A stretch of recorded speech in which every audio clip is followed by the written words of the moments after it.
poppin', everybody? Hello and welcome to Popcorn Culture. My name is Ben Carlin and I am your host. Here with me today is my brother Jay, who will be in every episode. My name is Jay Carlin and I'm the other host.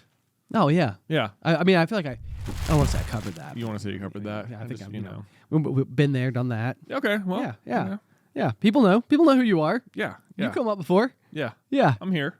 Most of the time. Every single time. Every single time. You were actually the only one of the two of us that can say that. That's true. That's true, because you were sick one time and I had to record an intro by myself one time. What an interesting segue, because we are getting ready to actually, as of hearing this, I believe we will have toured. Oh yeah, you're right. I think we will have completed the Through the Griffin tour. Yes. Oh man, how much fun! Can you believe what happened in Atlanta? Oh, did you see that whale shark?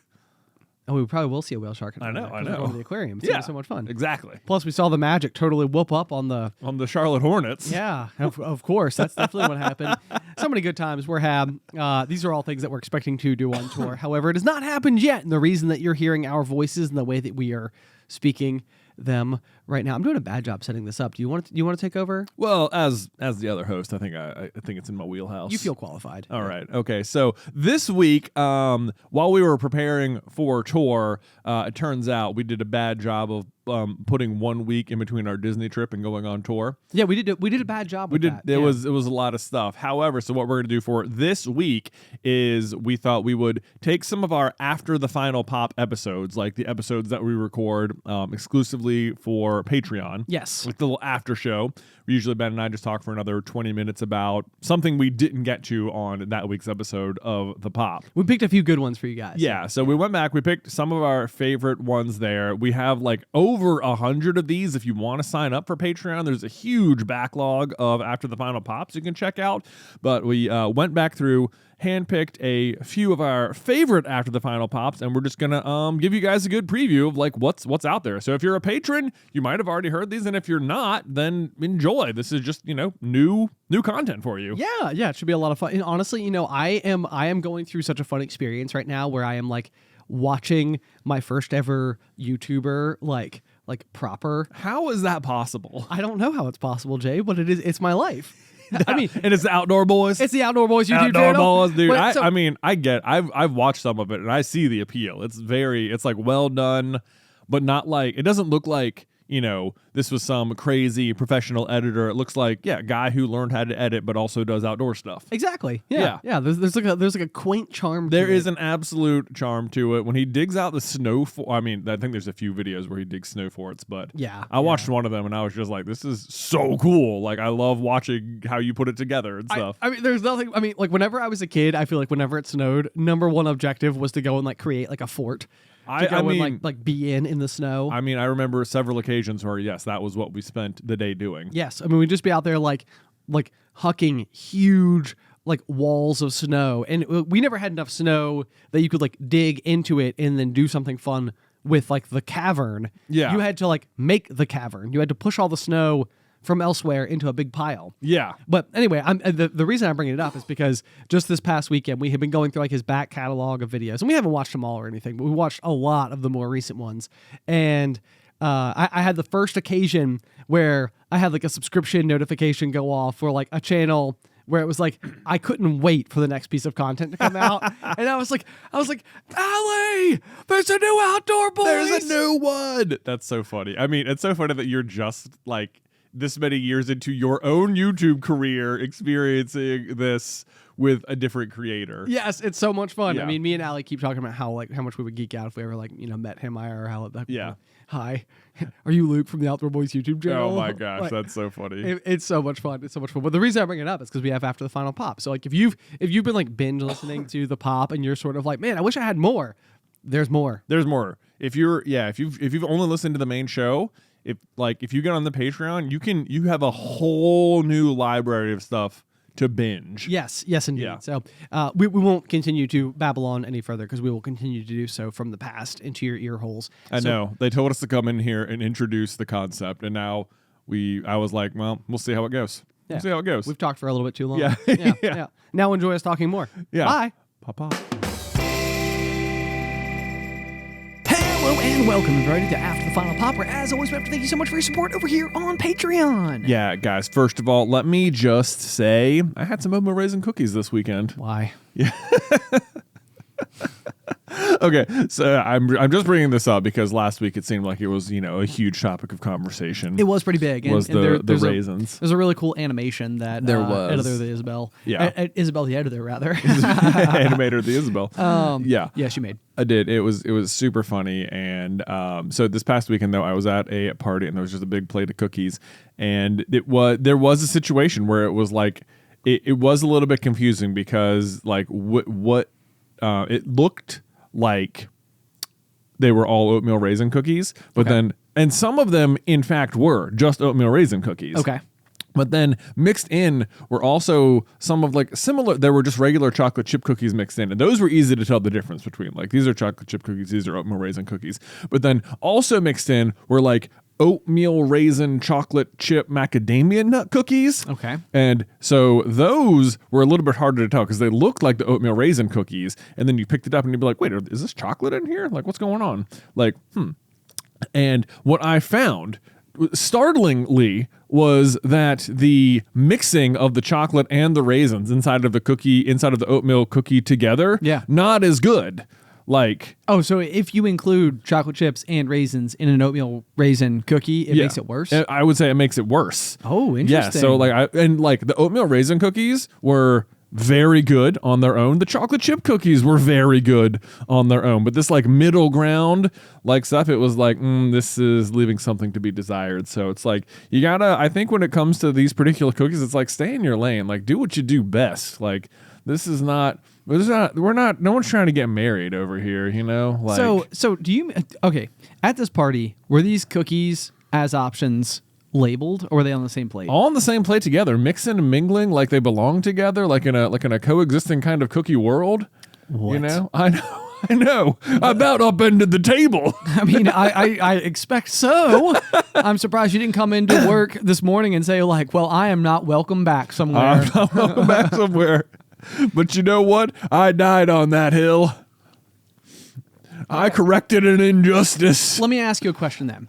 Do you think that this is utter blasphemy, obviously goes without saying. Yeah. Do you think that this is something that somebody should have given greater contemplation and provided the necessary markering of what type of cookies you could be endeavoring into? If it had just been the two different kinds without some sort of weird mixed confused cookie in there, then like, in my mind, I feel like if you're gonna have like chocolate flavored cookies, like double chocolate chip cookies, and like the dough is chocolate as well as like the chips are being chocolate, and you can like very clearly discern like, oh, this is like a chocolate version, and then this is like your regular chocolate chip version. Like, that's the type of thing where it's like, just at a glance, it's very easy to tell, like, okay, I know exactly what I'm getting with each of these types of cookies. Right. It's like they're noticeably different in ways that are highly identifiable. Yeah. I feel like what this is doing is it's the mixing of cookie options that are far too similar to one another. And therefore it can be all of a sudden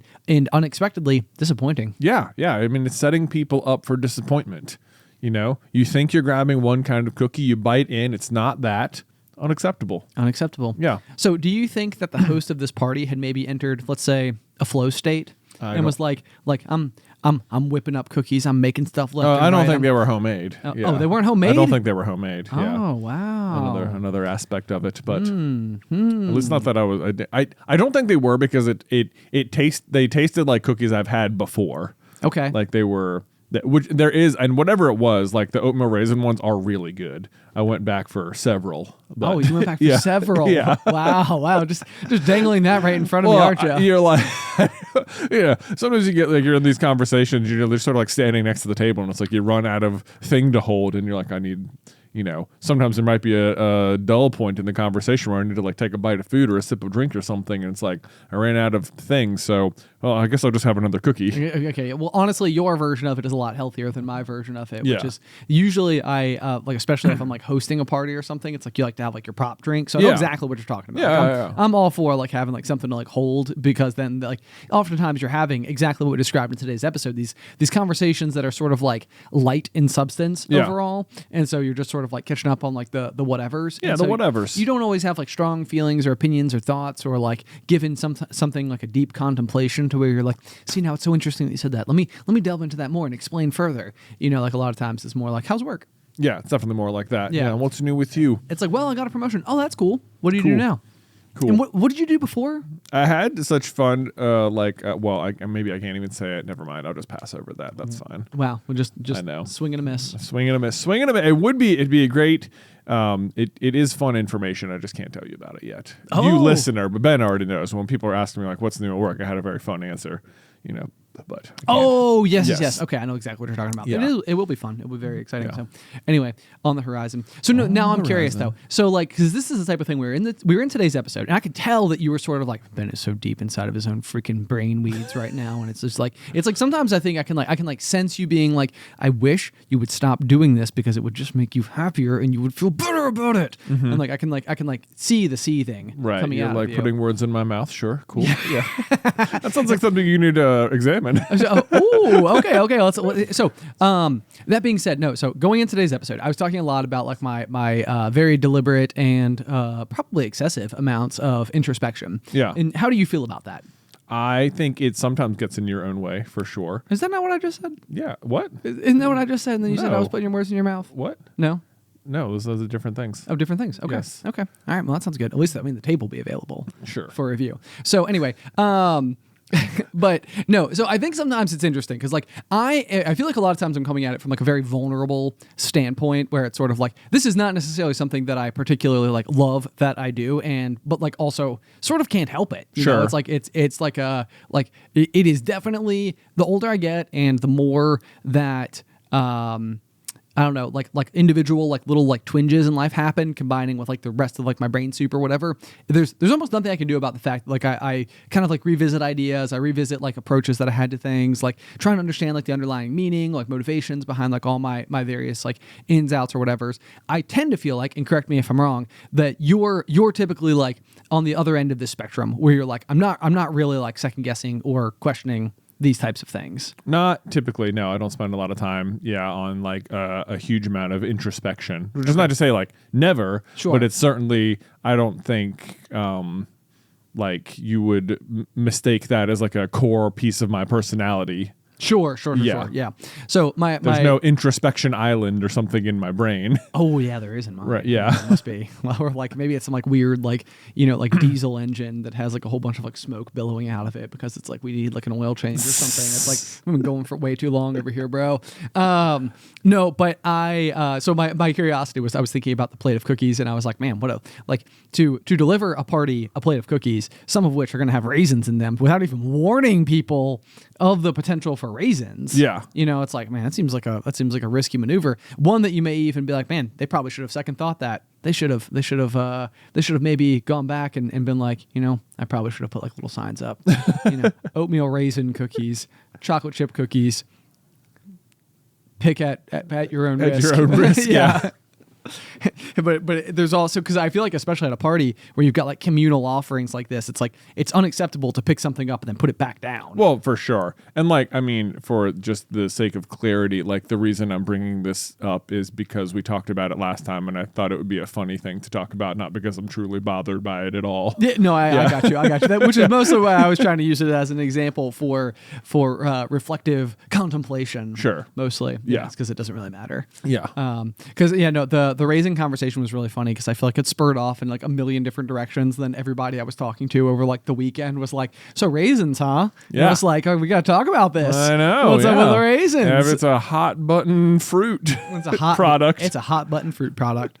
It's a divisive food is what I've learned. It is in like a strange way. Like, because I do feel like there could be people who see raisins as like the ultimate treat. I mean, certainly someone is like restocking the raisins in their house frequently because of the rate at which they consume them. I know kids eat raisins a lot. Sure. For whatever reason, we decide this is a kid's snack. I know. I feel like it's because they're like reasonably nutritious, maybe, but then they can also be packaged in like with like some longevity. Yeah, and that's easily, true. Like, tucked into like a little like lunch. Right. Yeah, they're reasonably good for you, and like still maybe are like a sweet treat for your kid. Yes. Yeah. I guess that's it. That's probably it. And then like as like this is like always like the funny thing I think is that like as parents, it's like you want to make sure that your kids are getting like proper nutrition, and then meanwhile you're like, I'm gonna go through get some like fast food today. Yeah, right. It's like, yeah. There is like, yes, it is like that, like, you know, we all know that I'm trying to drink a smoothie every morning. A smoothie a day in the month of February. In the month of 2024. Nice. Which is going mostly pretty good, but there are definitely days where it's just like, oh no, I overslept, or you know, I had the kids needed too many requests this morning, and I've just been stretched too thin, and now I got to get Luke in the car and get out the door, and there's just not time to make a smoothie in the next like 2 minutes, because it's a bit of a process, you know, getting all the stuff out and things, and it's like there will be the days where it's just like, well, I've had zero food yet so far, starving, and usually this like it all normally the act of not having food coincides with it having been a stressful morning, because if it wasn't stressful, like the reason I didn't have food is because everything was stressful because there were so many things to do. Sure. You know, so those two things usually coincide with each other, and it's like then I'm like feeling like extra stressed and like anxious, and I haven't eaten food, and like those are the days when it's like I'm just going through Bojangles, you know. It's like sure. It's Yeah. like, yeah, you know what? You just undid like 10 smoothies. You know? I know, yeah. Like what? That's the thing that is like always. It feels like a bit like a great like Black Mirror episode, except like maybe less technology centered. Yeah. But if it was just literally like, you know, like there's like the classic like apple a day keeps the doctor away type situation where it's just like, you know, you wake up, you eat fruit for breakfast, and you get like little like green dings over your head being like, hey, good job, you ate something healthy. Yeah. And then, you know, you go and you drive through on the way to work, and you're like, man, because I ate fruit for breakfast, now I'm starving, so I'm gonna get a biscuit. Yeah. And then it's like a giant like -50, and you're like, oh man. It's like I think about that, and I'm like, I don't know what would happen as I got like through each of my days. Yeah. But sometimes I feel like it would be so interesting. Like, how much do you think it would change your behaviors if something like this was happening, and you had like a little like, if it was just, it wasn't published anywhere, it's just for your own knowledge, but as you like went through your day, like you're having like these like little like hey, that was a good decision, that was a bad decision, hey, this was a good decision, this was a medium decision. Like, yeah, you I know. mean, it'd be what's interesting about that to me is like who was deciding what counts as a good and bad decision. I know. You know? But so often, like that is like that's like what I want someone to reassure me of most, like more than anything else, is to like look at all the parameters of my life and be like, dude, you're doing good. Like it's like this over here, doing great. This over here, doing Right. great. Like you're unwilling to make that assertion about yourself. Right. Right. Yeah. It's like I think I've just been wrong too many times. Like when I've like felt confident that like I was doing enough. Like and then, when? I don't know. I mean, it's hard to go like a specific deep moment, but things stick with me a lot, and so like I think a lot of times when we go back to that example like all the time of like feeling cool in high school where you know you knew like outfit on or whatever, and you flies down and you're like, oh my gosh, this is so embarrassing.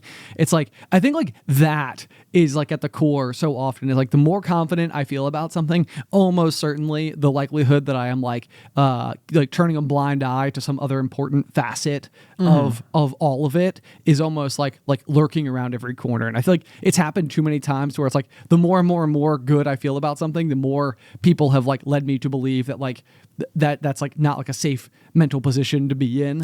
You know, so it's probably its own like little weird trauma-inducing tightrope that you're just living life on. Right. I guess so. That's like it's one of those things where it's like there are those moments where it's like, yeah, so I think I feel cool or whatever, and then you find out like, yeah, you've got your flies down or whatever. But it's like I feel like those sort of things are like mere data points where it's like, yeah, and especially when it's like it's almost like you're having to like experiment with like self-confidence sometimes. Yeah. And it's like, that's a good point. It's like, oh, I feel good. And it's like, but it's the same as anything else, whereas like you haven't really had enough experience with it to like be good at being self-confident or something. Sure. You know? So it's like, you know, oh, you go in, it's like, oh, I felt, you know, I thought I felt so cool. I felt really great. And I let myself feel that way. And turns out, oh, I was mistaken. But it's like, it's like, so, and that can like turn you away. But it's like, if you just keep doing it, like you'll be able to like, you know what, if you do the exact same thing the next week, like let me just basically wear the same outfit. Maybe it's a different shirt of the same design, but it's like, now I just remember to double check the fly. And it's like, guess what? Now it's like, you can like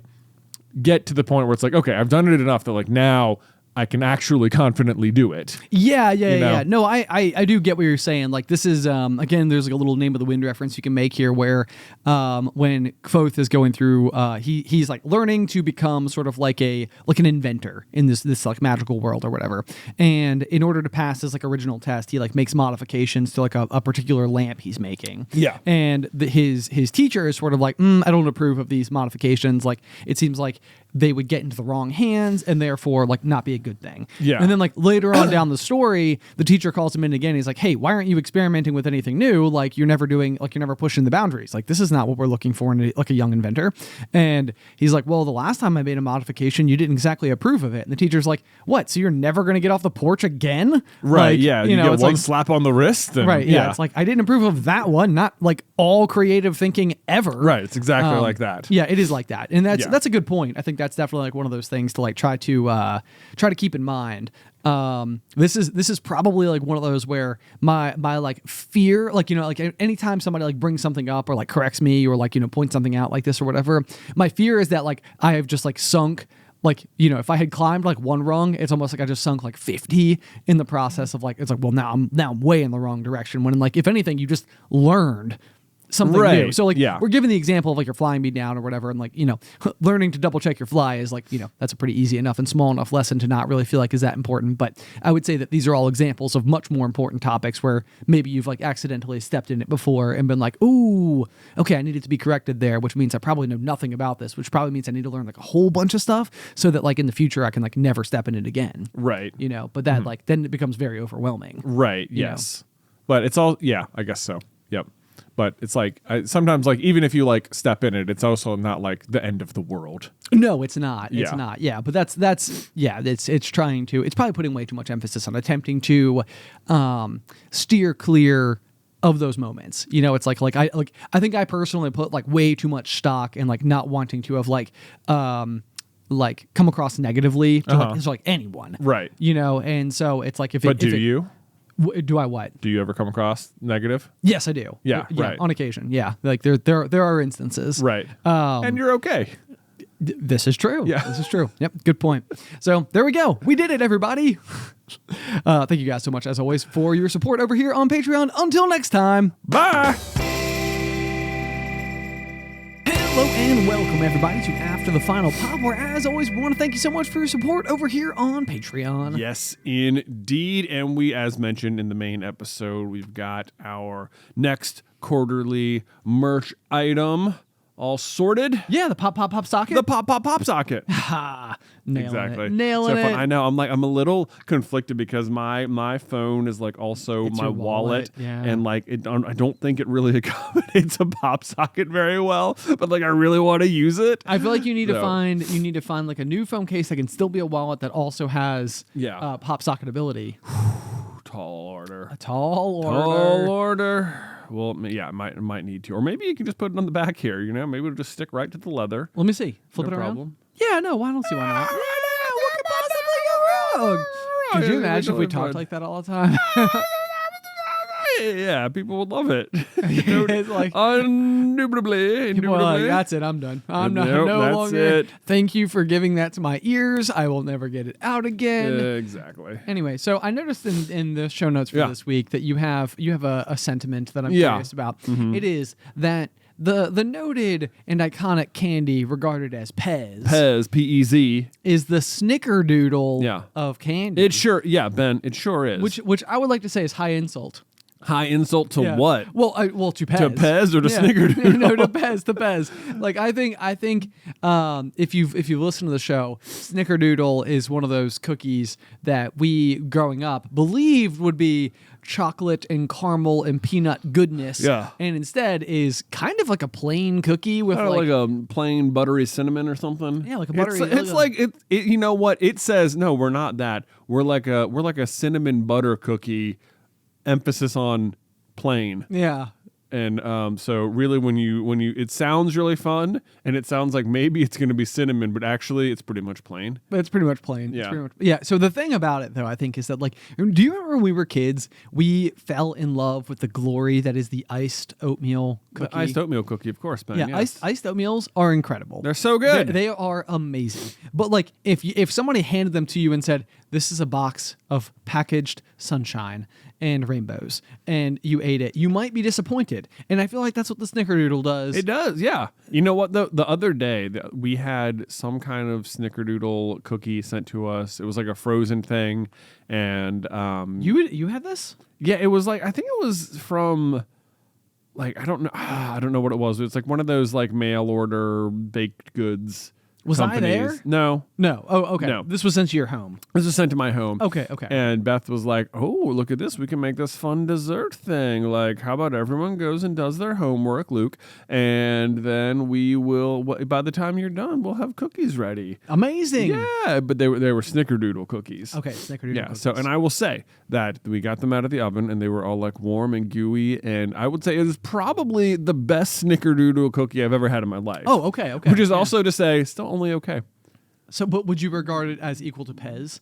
Well, here, okay. Let me make my comparison. Yeah, please do. For you, Please do. okay? Because in the meantime, I feel like you're taking Pez and you're putting it in a category that I'm not sure I'm prepared to agree Okay. with. Well, here's the thing. Here's the thing about Pez is that, like, Pez candy certainly it tastes better than, like, you know, it at least delivers on a fun candy experience. Okay, thank goodness. I was about to say. I enjoy eating Pez candy. It is tasty. It is crunchy. It has a weird shape that feels like it adds to the crunch. It does. It Yeah. certainly does. It's like when you're a kid and you see, like, and this is horrible to say, maybe, hopefully not misleading or something, but, like, I feel like pills like have like an aesthetic to them. Like Right. they seem like they could be great fun. I know. And yet they're not. They're not. That's why I mean, you're not wrong. That's just why pills have, like, you know, child safety. Yes, of course. Openings. It's like, don't eat pills. Yeah, but they like, kind of look like candy. They kind of do, but like I got like an ibuprofen or a Tylenol stuck the other day, like where I went to like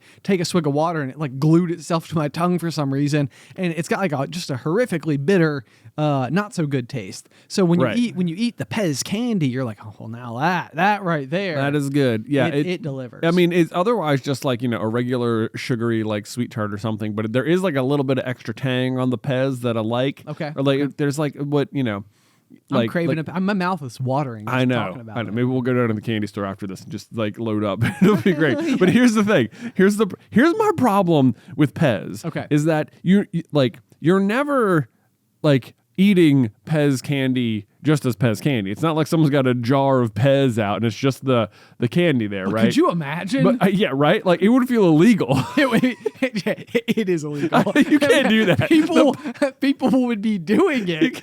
I don't know what you're saying. Like, Exactly. You can't do that.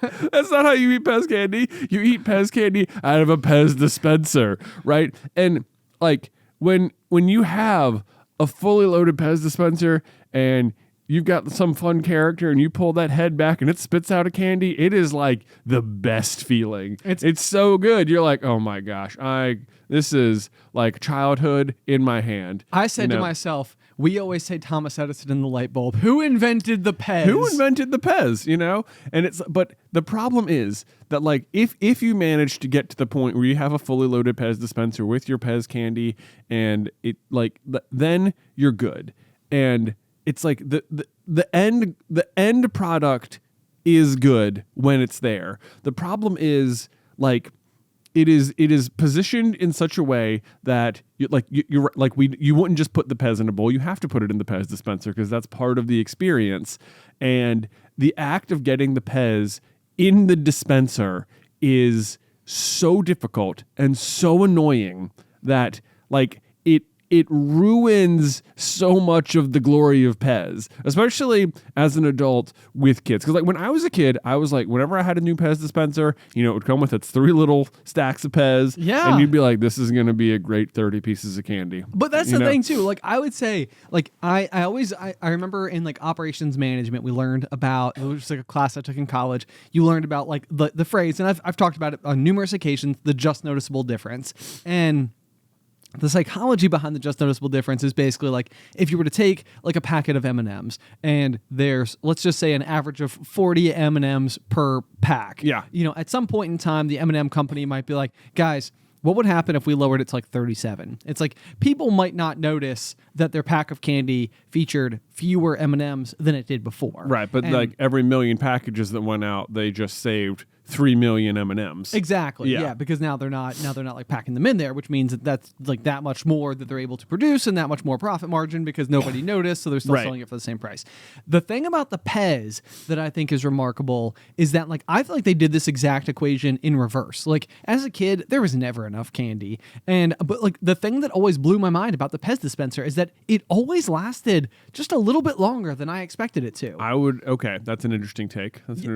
I would say it's interesting that they basically locked themselves into the size of a Pez because like for you know, at this point if you buy a Pez dispenser, it's designed so that when you open it up, like it is the exact distance of the amount of Pez candy that comes in a single sleeve. Yes. Yeah. Right? Yep. Yes. Agreed. Okay. And I always feel like they're gone really fast. Like I'm never able to like ration out my Pez. As soon as I've got it, I'm like ready to go.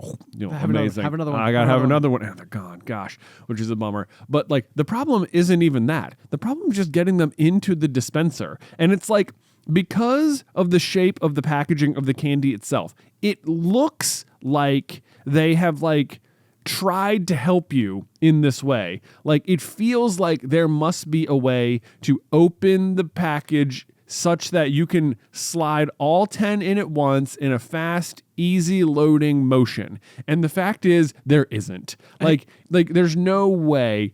I've tried it so many times, and every time I'm like, I must have just opened the package just a little bit wrong. Or like I'll be rolling it out, and like 2 little strips of paper will have been like left over, and it's like they're kind of holding everything together now, and there's no way to get those little pieces off. Like there's no should you be able to like push the whole thing in the package and then like pull it out in some way? Like if there's a secret way to be loading the Pez, I don't know about it. I know you're right. It does feel like one of those like viral videos where there is something about the packaging of Pez and people are like, no, we thought of this from the very beginning. You just pull the strip down and then you like lay it over top and then like pull it out and then like it auto And then it's done. It auto loads a full cartridge all at once. Like I feel like I remember Yes, back cartridge, good word. Yeah, thank you. I feel like back in back in my TikTok days, I remember there was like a phase going around where people were like, did you guys realize we all put trash bags in backwards? And it was like one of those things like where we all pull the trash bag out, we like open it up, we go like kadoom, kadoom, kadoom, and then we like drop the bottom into the trash bag or whatever. Yeah. And I feel like what people were saying is like it's like when you pull the trash bag out, it's like an inside out pillowcase. You know, it's like if you were to like all the stitching is always on the outside, and they're like, no. The stitching is supposed to like face in, so it would fit like with like the non like tapered bits or whatever. Okay. Do you follow what I'm saying? I think. So like I if you could imagine, picture your pillowcase, Yeah. and then picture your pillowcase inside out. Okay. Okay, that is how we load our trash bags. And somewhere on TikTok, somebody was like, do you guys realize we're doing this like backwards? It's supposed to go the other way. And there's like a different way that you're supposed to like put the thing on there, and then it makes it so that like all the extra bits face in rather than out. Oh, like you're supposed to like put it on and then shove it down like inside out it? Yep. I see. But well, you say inside out, but right side out. Yeah, but right side out it, right. But we all do it the wrong way. Supposedly. I don't even know if that is- Right, yeah. But like it was like one of those things where it was like I've literally never considered this before. Like it's and we had trash bags at the time that were like black on the inside and white on the outside, and I started doing it this way, and then they were black on the outside and white on the inside, and I was like, I still can't decide if that seems better. That maybe that's wrong. Right. Like, but anyway, the point is that I feel like there are industrial design aspects to everyday products where nobody realizes that there's a very obvious way to do it. But Right. the inventor somewhere along the way was like, no, we thought of that. Nobody just listens. I know. Well, this is the thing. It's like, is there a way? Because you know what? I remember this exact thing for Pez, where people would like put like the Pez thing and they'd hold it straight up and they'd like slam the whole dispenser on top of it and then open it and be like, look, it's there. And it was like, no, that's just a camera trick. That's not at all how Pez dispensers work. Oh, okay. I Kind of see. thing. Yeah. I've seen this too for like Tic Tacs. Like you're supposed to like just hold it upside down and then open it and there's like a little slot and it's like, that'll give you 1 Tic Tac. Oh, okay. Yeah. Yeah. So that's a better example than what I gave. Yeah. Yeah. Yeah. And I was like, well, I guess so. But if you're holding it upside down, aren't more going to fall out when you open it like that. Like I don't know. No, I don't get Tic Tacs enough. Talk about great product design, though. I was a big orange Tic Tac Oh fan. yeah, for sure. I mean, I was at the checkout. I feel like I've tried to discipline myself so much when I'm at checkout counters to be like, just ignore everything. Don't be suckered into buying some piece of candy here at the end. But like there was a big old box of Tic Tacs, and I was like, boy, I really want those Tic Tacs right now. Did you get them? No, I didn't. Oh wow. I stayed strong. Now, the other thing I can't help but think about is if they made, like imagine like a standard masonry brick that would be like in your house. Yeah, like these. Like these, like behind us. Yeah. Like you can Okay. see some. Okay. Now imagine it's made of Pez. Yeah, amazing, huge, Amazing. right? Yeah. So good. Yeah. Like, Okay. would you eat it? Would you just like take like a I feel like you'd have to have like a chisel with it, you know? Yeah. Just like, it comes with a chisel. Comes with a chisel. And the handle is like the shape of a pestle. Yeah, pestle. It's not nothing. Mortar to it. and There's pestle? not nothing. Mortar to and pestle. it. Mortar and Pestle. pestle. Yeah. Yeah. nothing there. But like it's like there's got to be I feel like if I could just learn how to quickly and efficiently and consistently load the Pez dispenser, like it must exist. They must have thought of it, because the worst thing is like your kid coming up and being like, I want the Pez, and you gotta sit there and go 1, 2, 3, and then like fall over and you're like, hold on, let me. Well, that's the other thing there. too. You extend the Pez dispenser and like you can have it in like that locked out position, but then a Yeah. lot of times as you're like manually loading, it'll like spring itself back together, and you're like, oh man, no, that's not what I wanted to happen. Or like one will break, and it's just it's like, but like on the flip side, like I would say probably like 1, maybe 2 times a year, it'll cross my mind to be like, you know what? Maybe I should get into Pez dispensers. Sure. You know? Yeah, because like it highly feels like collectible. it'd be like such a fun little personality quirk to be like, oh yeah, Jonathan always has Pez. Like he's always got like some fun little Pez dispenser in his pocket, and he's like, you want a Pez? You know, what character did you go with today? You know? Always got He's one. like always got one. It's just like, oh yeah, it's sort of fun. Like anytime you're hanging out today, he'll just sort of be like, oh, pop one in. It seems like it'd be like a fun little quirky thing about yourself. Like, yeah, I've always got Pez on me. But then I'm like, I'd also have to be carrying the candy around with me all the time. I'd have to constantly be loading these things, and that would take up like most of my day. But can you imagine, like, you know how in Star Wars, like every single character, like Chewbacca has like his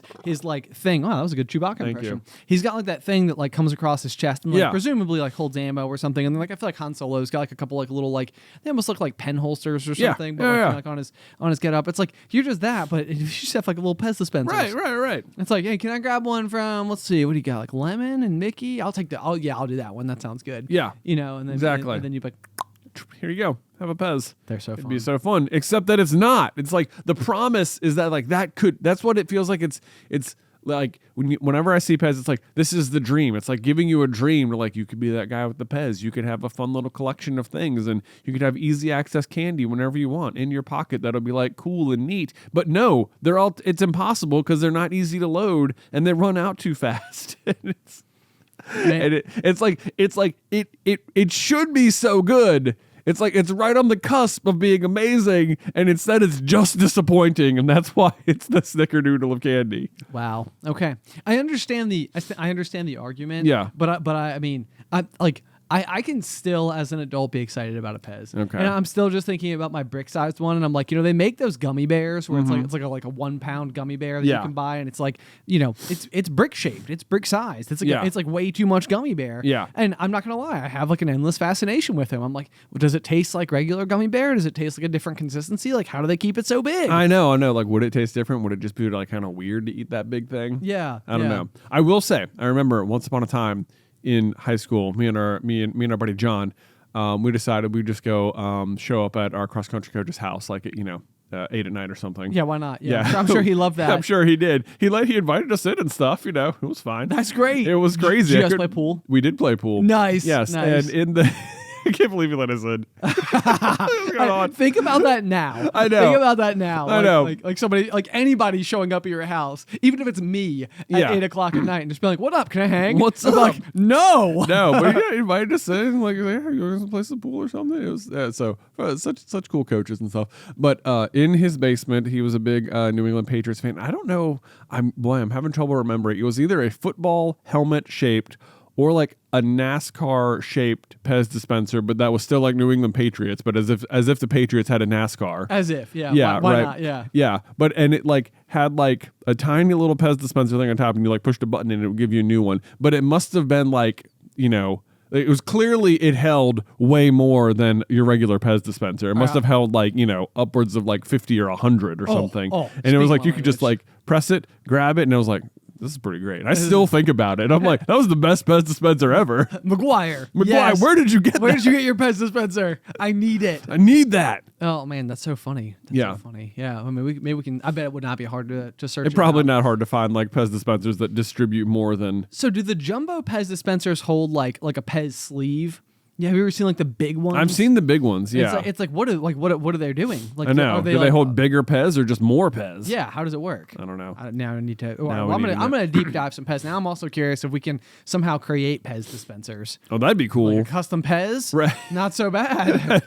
Everybody be like, it'd be great, except they're so hard to load. Yeah. What's your gotta be favorite so flavor?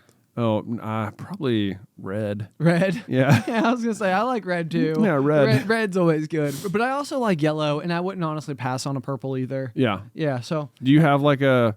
This is the thing. Like my kids, like grandparents love to get grandchildren Pez dispensers. yeah, naturally. Yeah, of course. And what happens is I eventually throw them all away. The Pez dispensers themselves? Yes, yeah. Oh, wow. Because they okay. just get like what happens is they'll eat the candy in like a week, and then the Pez dispenser will just like end up in like a toy basket where it gets obviously not played with because there's no more candy. What are you supposed to do with And it? it's just like clutter in the house. That's a fair point. Yeah, and it's like no one's buying you loose Pez. Every time you get more Pez, it comes with a new dispenser. You know what I mean? I do know what you mean. Okay, so there needs to be like a good reason or a good way to use your Pez dispenser, which is probably where people start putting them on display. Have you considered getting like a well lit glass case? Well, like I said, probably once a year I consider something of the sort, and then I fumble through the entire Pez experience. Jay, hear it from me now. Yeah. Pursue this. Pursue this. Pursue Yeah. this. I don't know. I don't need to be collecting anything else.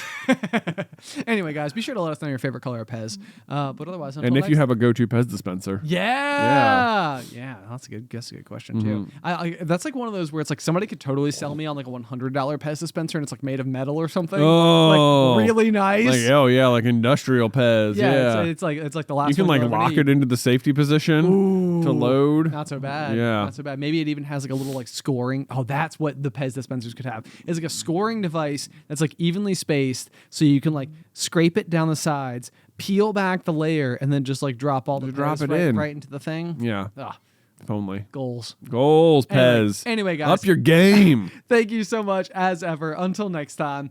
Bye. Hello and welcome everyone to After the Final Pop, where as always we gotta thank you so much for your support over here on Patreon. Thank you guys so much. We've been trying to plan out our vinyl record here. I think we're gonna record it this week. Yes. This much thank yous. This much thank yous. This much thank yous. But yes. Ben, I have an important question for you. What do you have for me? Would you describe yourself?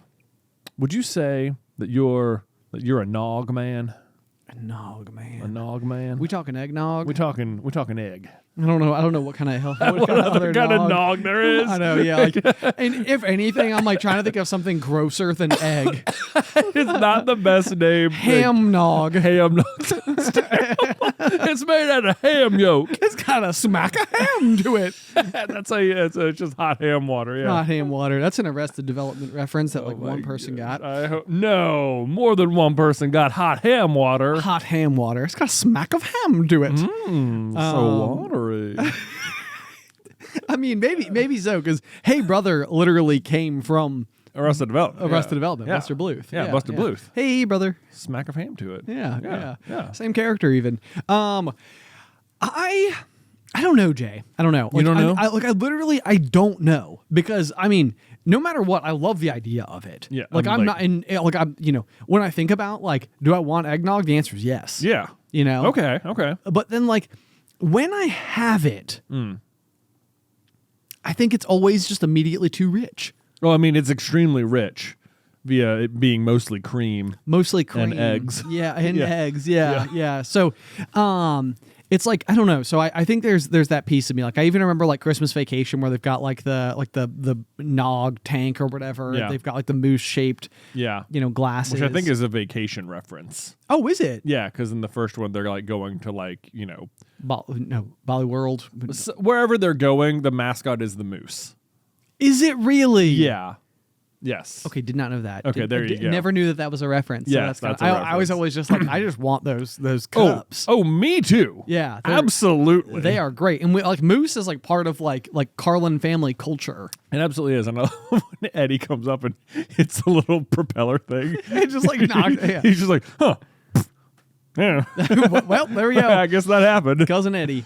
Yeah, all of Christmas. I just need to watch that again. I feel Oh like my gosh. I'm due. You course. do. It's Yeah. so good. Yeah, I mean, Yeah. not to say that. I mean, I probably watch it every year. Yeah, yeah. It's such a fantastic. It doesn't stop being funny. No, it really doesn't. Yeah. And then I think every time I watch it, I like notice new things Yeah. too. Yeah. Which I think is why it's like such a deep inspiration for the eventual 27 Butts, Exactly. the movie. Yeah. Yeah, the Butt family. The Butt family. Yeah. They're the butt of jokes. 27 butts and only one toilet. What are we going to do? Is it even funnier if in 27 Butts nobody makes reference to the fact that their last name is Butt? Like it's like not part of the joke. Like you'd be certain it's like subversion of expectations. Oh. It's like you would think like the fact their last name is Butt, but then like the whole family is the Butt family. Oh, okay. I don't know. I feel like once upon a time we had it such that like everyone was trying to be polite about the name and calling it like Butte, like it's spelled like Butte or something. Oh yeah. And everyone's like, I have a delivery for like a James Butte, and everyone's like, it's Butt. Like they're all like real, like they're like, no, we're correcting it to the to the worst version. Now, this can't be right. It's like Butt.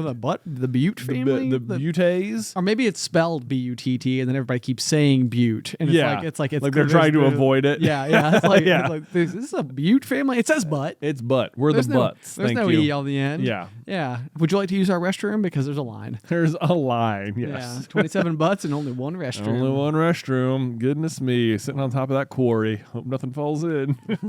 Everything falls Everything's in. gonna fall in. Just cut to wide shot and it's like, It takes too long to fall. yes. Yeah. It's like one of those where it keeps just cutting to another part of the hill and you see it crash through, and then another part of the hill and it's crashing through, but it does it like 20 times. Yeah, It's just yeah. like, when is the bottom? You just can't get enough of can't- things I falling know. off of giant I hills into know. quarries. It makes me laugh just thinking about it. I can't- feel like we should shoot it on like an 80s camera or something. Oh you yeah, know? totally. Yeah. Totally. Like Yeah, film. like film, like make it just. We could like wear one of those like really like small hats and like round spectacles. We should definitely do that. Yeah. Probably wear like light wash jeans with like a That's what I'm wearing now. probably like a vest. You know, I feel yeah. like a good vest. You've already got the mustache. I got the we're- we're- mustache. We're covered in that department. I'll probably need to shave so that I can look more mustached. Yeah. Do all the characters have mustaches? No. Just as okay. directors of the Oh, film, as it's like we directors, need to be like in character. Yeah. Because like the real role that we're playing is director of film while we're directing a film that we are also in. Got it. Yeah. Yeah, People do that. Yeah, exactly. Yeah. Exactly. I mean, it happens all the time. Happens all the time. I If- feel like there's a whenever I think about it, I think because inevitably, in order to get to 27, like we obviously can't have like 27 plot lines happening, and like a large number of the 27 has to be probably like kids. Yeah, I You think know? so. Yeah, because I mean, it's whenever you do like family math, it's always amazing. Like this happened, I remember for like the wedding invitations. You're like shocked at how quickly you get to like 50 people just Yeah. inviting like the people you see at Christmas or something. It's like Yeah. wait a second. I always imagine that there's like the whoever our main character is, like his wife is like really annoyed at one of the brothers. It's just like that, like he's just sort of like a failure to launch kind of situation going on over there. Okay. But it's like sort of just like, and the like as far as she's concerned, just sort of like leeching off everything, not contributing, not like helping put away dishes or do whatever. Okay. But like anytime it's brought up, anytime she tries to complain about it to anyone, they all just sort of like, they are like very nonchalant, just like well, Jim does kids or something, or like he's on kid duty Like everyone's just sort of like, well, sure, but like Jim's on kids, so and like they just sort of keep doing whatever they're doing, and then like eventually you get down there and Jim is like crushing it with the kids. It's like so good. You know? I see. Yeah, everyone's just like, well, yeah, but he's like, but he's doing like everything else is only possible. So like I wouldn't like, what do you like? That's true, but like kids. So, so the wife is the only person who doesn't understand Jim's right. Yeah, like, doesn't magic. understand like the why everything else is remaining as like eventually she can force him to go do something and then chaos descends upon the house because kids. So it's like the belief for a while is that this character is like the cousin Eddie, like the sort of like, oh gosh, you are not contributing in big ways. But then cousin Eddie normally goes and like kidnaps like Clark's right. boss, Yeah. and this would be more like the opposite of that. Like he's actually like very useful. Yeah, actually very useful. I always imagine like have you seen The League? I've seen The League. I imagine like Taco. I literally, when you said this, I was like Taco from The League. Exactly. It's Yeah, exactly like Taco from The League. It's just like, he's just sort of like drifting around, just kind of like on the peripherals, not really doing anything. Yeah. Falling backwards into life. Excuse me. Swear jar. No. Where is it? Oh man. It happened On the Patreon. on the Patreon. On sorry Christmas. guys. On Christmas. In this economy, these are the back-to-back jokes that we can't not make in this office. Like we have decided that they are a pairing. We're now too close to Christmas to do the this close to Christmas joke. It's true. It's true. It's really funny in like June. It's really funny in June. Yeah, so they're like, what are you talking about? This close to Christmas? Yeah. Now it just is close to Christmas. Yeah. Yeah. That's So true. that guy, but actually he's like really helpful. Okay. Yeah. I like it. I in like this it, yeah. unseen way. So then the other big question too is like, do you think that there's a possibility that like the eldest like family member, I'm assuming like the you character, The golden child, Sure. the one that pees excellence, that's you, right? I guess so. Yeah. Yeah. I peed for like a solid minute this morning. I was like, wow, impressive. I wish I had a measuring. I was like, is someone sort of timer? I mean, come on. Wow. I do occasionally think that. I'm like, that was unusual, right? Like, so I mean, nobody saw it, but like, I know, like goodness. like, I like to think someone could hear it, people right now are like, And they're like, what happened? in the last 2 minutes of podcasting? We're sorry. Sorry. Okay. Sorry. Well, yeah. So we'll even out. Okay. But so 27 butts, holiday production. So here's the idea though, is like, do you think that the eldest golden child has like come to own like the family property, or do you have like a layer of like grandparents involved, or like, because I feel like, in order to have the Clark centric character, you need somebody who's still like grappling family traditions, like kind of by the horns. Right. Yeah. Right. Like I think you're right. I think maybe the grandparents maybe they still live there, but like they don't own the house anymore. Okay. Right. Yeah. Like the eldest son now. But see, then the problem becomes, is there like a regular family that lives there and is just accustomed to the single bathroom life or whatever? I don't know. Because, like, I mean, the idea would be that you don't have everybody there all the time. Right. It's like the 27 butts are only there because of Christmas. Because of Christmas. Yeah. It's time. Yeah. For them to be there. It's time. It's time. Yeah. So then you have to have like, because I'm trying to think across out, like if we have me, you, and our younger brother Tyler, we have, and then our parents, that's 15 people. Yeah. Right. Because we Yep. have their 7 grandkids and then technically 4 pairings of adults, Right. including our parents. Yeah. Okay. Yeah. So 15 of us. So we have to backfill another 12 people from somewhere. We do. Yeah. Mm-hmm. Probably have to have a couple of like wacky aunts and uncles. Yeah. Probably. An Uncle Mike, because I think everybody has an Uncle Mike. Yeah. Definitely. There's an Uncle Mike. I'm fairly sure. But this is like one of those like laws of life. It's like I feel like everybody I know, except for Ethan the editor, has an Uncle Mike. Yeah. Yeah. How many people are like when we were at like our mom's on that side of the family? Like how many people were at that Christmas? Right. You'd have. There were 11 grandkids. Was it 11? That was 10. Hold on. It's easy to do the math because Yeah. there are It's 4 4, 3, 2, 1. 4 3 2 1. So 4 plus 3 is 7. Well, 3, 2, 1 is 6. So Okay. yeah, 6 plus 4 is 10. Okay. There 10. you go. Yeah. I don't know why I thought there were 11. Right. Okay. I guess I've had that wrong my whole life. Wow. Look at you go. 10. 10 plus then 10 adults. So 20 people were 20 there. people. Oh, So we we're still almost need there. 7 more people than that. We still need 7 more people We than need that. 7 more people than that. We would need like our kids there too. Right. Right.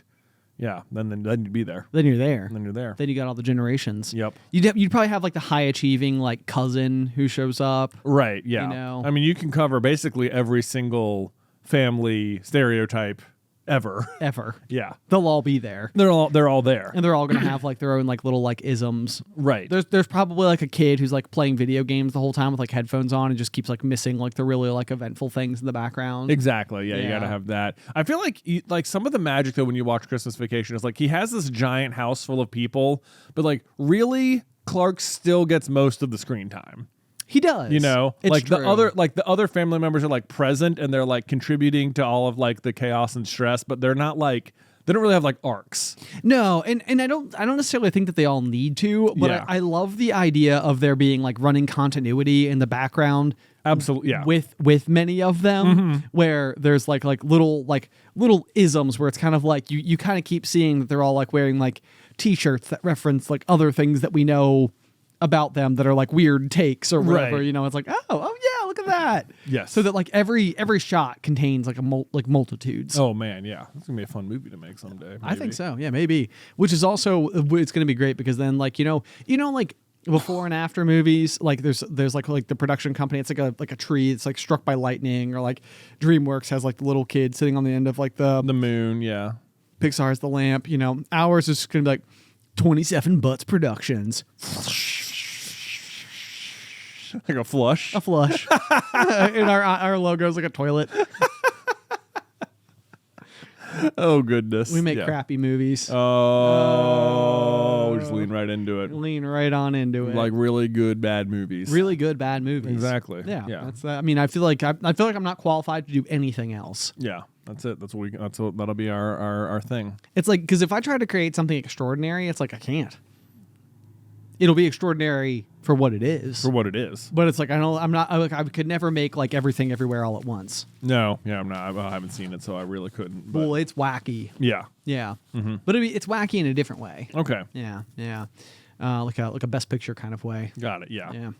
Whereas ours would be wacky in a more like I got to watch that like once a year at Christmas sort of way. Exactly, because every Yeah. time I watch it, I catch something new. Exactly. And like your kids can watch it and like they'll love it for all like the main screen shenanigans, and then as they get older, they're like, "Oh, I'm starting to see it through a different lens." yeah. all Like of a sudden. oh yeah. Oh, Like my it God. is like that. It do be like that. Yeah. Yeah. It's got to be very relatable in the meantime. So yeah, and then stuff just keeps falling into the quarry, and one toilet One that eventually has to like explode at the end, right? I'm pretty sure. Did we not have it be the case that like the toilet eventually like explodes, but that's also like what fills the quarry with water, and then it becomes like a like a summer lake. camp or something. Oh, that's pretty funny too. For 28 butts. Right. Yeah. There's one pipe that could fill the quarry. 2 butts, 7 furious. So I was you don't want a furious butt. I was trying to do a Too Fast, Too Furious reference. No, I there. got it. Yeah. Oh, yeah. okay, okay. 2 butts, 7 furious. Yeah. 7 furious butts. 27 butts, Tokyo Drift. Yeah. 27 butts, 3 Tokyo Drift. And then the 5th one's just called 27. Yeah. People are like, why didn't they just do like 28 butts? Yeah.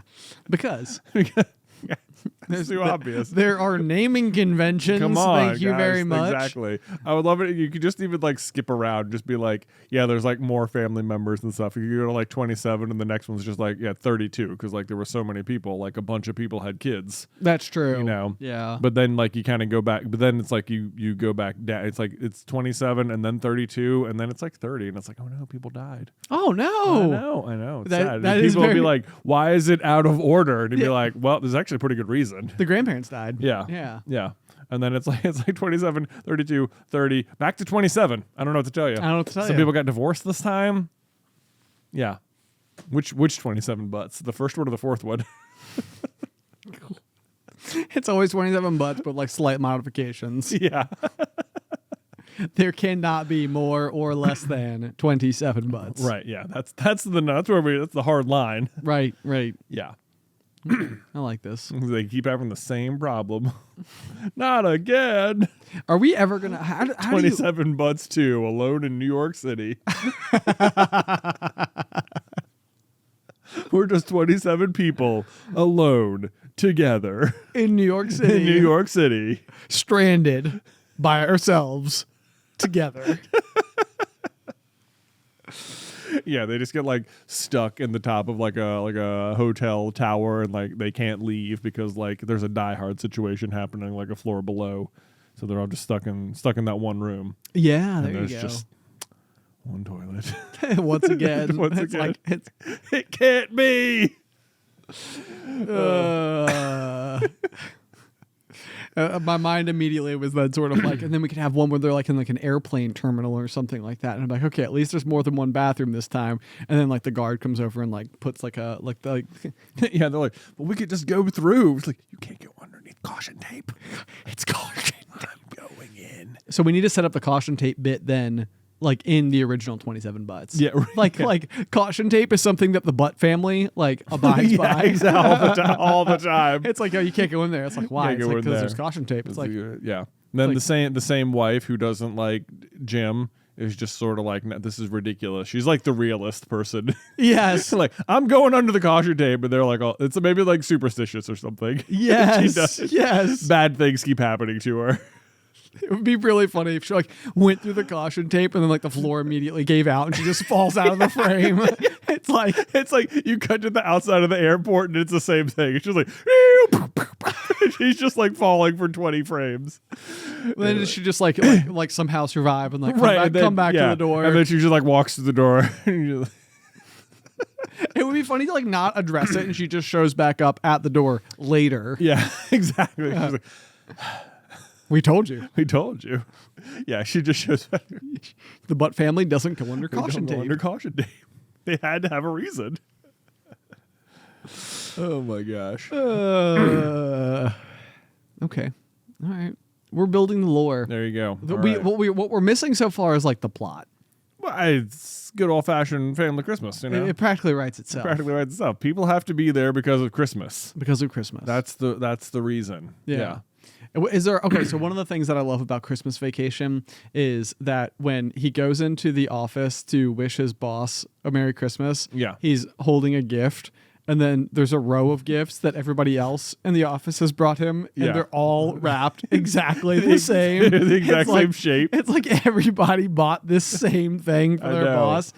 So I also feel like that could be like really funny. Would be like if everybody shows up and like they've all got like everything is like packaged the same way. Yeah. Like it's like everybody bought like a basketball for everybody else, but they're like wrapped like big hard candies.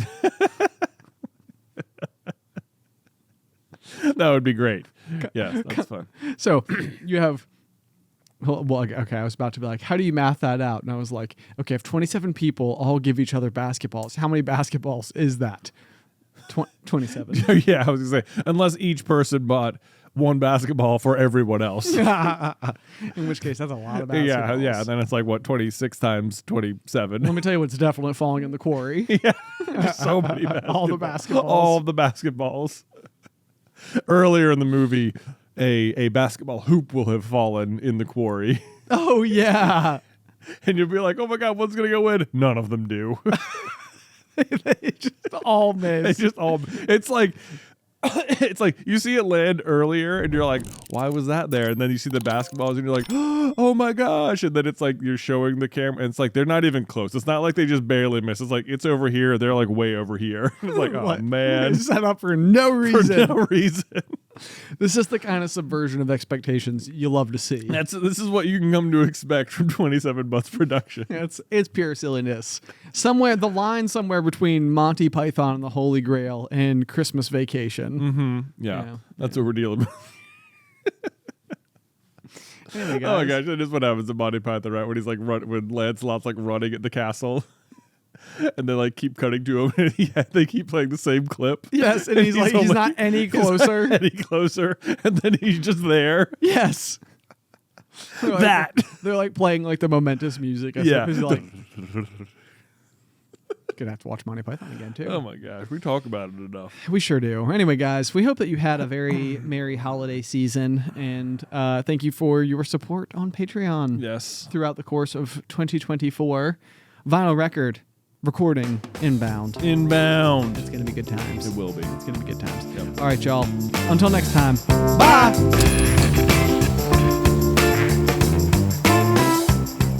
Today's episode was edited by Isybelle Christley. Vaishon Brandon does our art. Catherine Stein is our production manager, and the show is hosted by me and Jonathan Carlin.